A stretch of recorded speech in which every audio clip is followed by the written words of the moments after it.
Yeah, my people, I'm back again. Today I'll be discussing about the trending stories in the Nigerian space. On the internet, I saw a particular interview with Professor Odikalu. Odikalu is a professor of law. So on his discussions, he actually made some assertions which are shocking, to me. That President Tinubu is likely to go for a third time. In that interview, he talked about he mentioned National Assembly, like Bamidele. Bamidele is one of the senior man there in the House of in the Senate, and Bamidele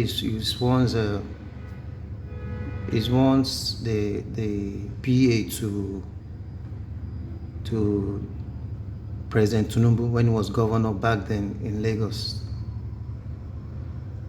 So the assertion there, what was actually talking about was that Bamidele said after 3031, they are going to amend the constitution,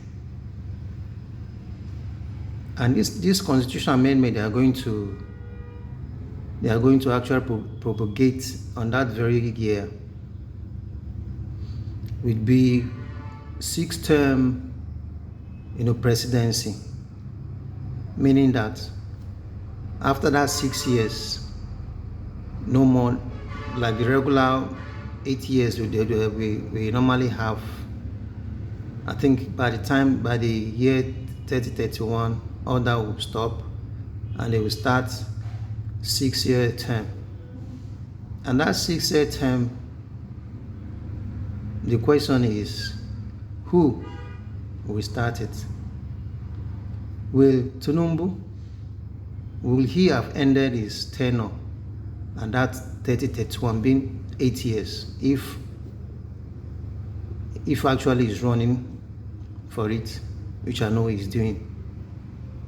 If the terms ends 3031, will he still continue, or someone else will represent, as in we take over from him within, it's either APC or another political party? And what Professor was saying, that there is no way they want Tinubu to continue, as in to be the one to start the 6 year term presidency. That means he's running for third time. I don't know. It is an assertion. If it is real, nobody knows. So he talks so many. He mentioned a lot of things. He talks about insecurity. He talks about inflation. He talks about a whole lot. So at this juncture, I want you to listen to. Will be a third term, and anybody who is doing it is not our portion on that is not reading the evidence. And in any case, the current National Assembly is anything but national or an assembly.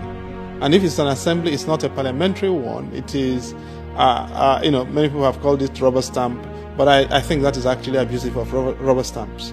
I think this National Assembly is a disgrace.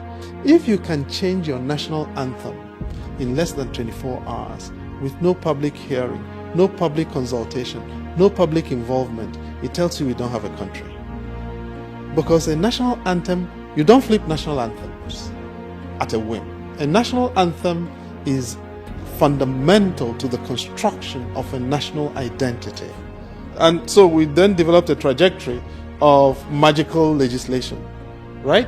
And what's the latest magic? We introduced the bill to create state police, basically to fundamentally reorder policing, which is the first power and responsibility of a responsible state. And we do it in less than 2 hours. We do first reading, second reading, committee stage, passage in less than 2 hours. Who does that? Who does that? There will be a third term, and I'm not the person saying it. Okpeyemi Bamidele says they will. He's the majority leader, and he's a former PA to the current president. So we've got to take him seriously. Once we finish our elections, we are going to amend our constitution, introduce a single 6-year presidential term. The current incumbent will be elected until 2031. In 2031, what will happen? The question will he be entitled to run on the 6-year term, or will he not? Correct? You will then get the best senior advocates in Nigeria telling you law is not retrospective. That is why the administration is supporting the litigation over President Jonathan's tenure. Not because the constitution is not clear, but because they will say there is precedent that says President Tinubu will run in 2031. There will be a third term, and I'm prepared to bet on it. It doesn't read good. That's to put it rather mildly, to be perfectly honest with you. But I think the thing that encapsulates it all is the spokesperson for the administration, Egmo Bayo Ononuga, going on national television to say he did not see the hunger in the country, right? And mind you, Nigeria is in the top 5 of the global league tables of internal displacement, right? The only countries that beat us are Sudan, Syria, and I believe now DRC.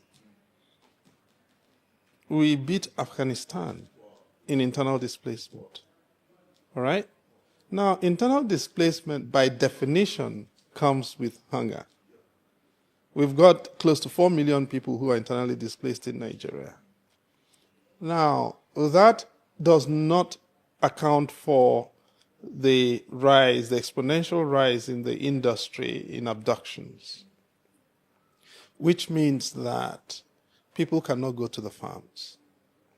And for anyone who has traveled around Nigeria, one thing is notable about traveling in the middle belt of Nigeria: Plateau, Nasarawa, Kogi, and Benue states in particular.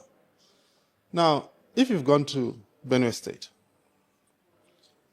going from Makurdi through past Boko to Katsina Allah, at that Katsina Allah junction, one thing you will never miss is the quantity of rotting fruits, oranges, mangoes, produce at different times of the farming of the season, of the harvest season.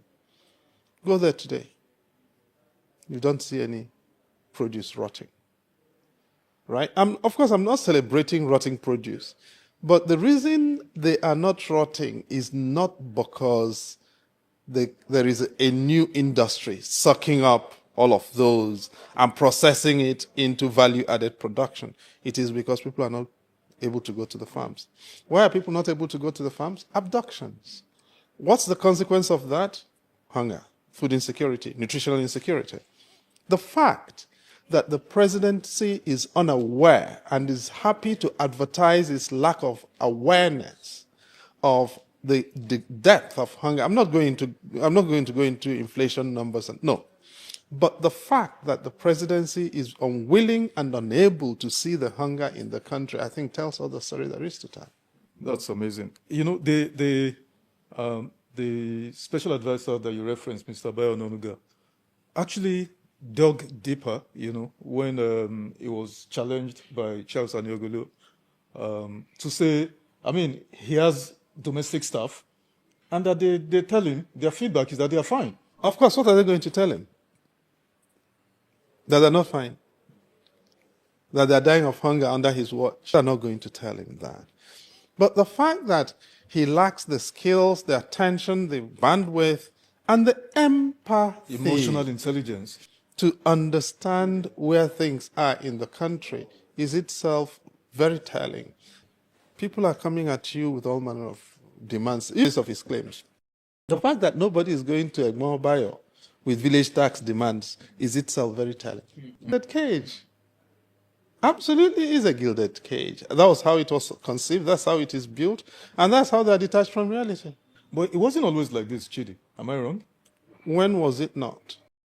I mean, with President Obasanjo, for instance, I was close to people who were very close. I was close to him, and I was close to people who were very close to him. The presidents Obasanjo that I know had reach to anybody in any part of this country. He could call anybody to get first-hand assessment of what's going on anywhere in Nigeria. Correct. Now, there are two sides to that. At the personal level, Obasanjo had the reach, the personal networks. You know, he had worked in the army, he'd worked everywhere in the country, he'd run the country before. So he had the personal reach and connections to reach to any part of the country. And it's the nature of military leadership also, strategic leadership training, to put you in that position to be able to access what you need, the assets that you need to reach the right kinds of decision. From the discussion so far, whatever your opinion is, whatever you think about the discussion, please put it down in our comment section. And if today is your first time, please subscribe, like, press the notification button for more information. Thank you.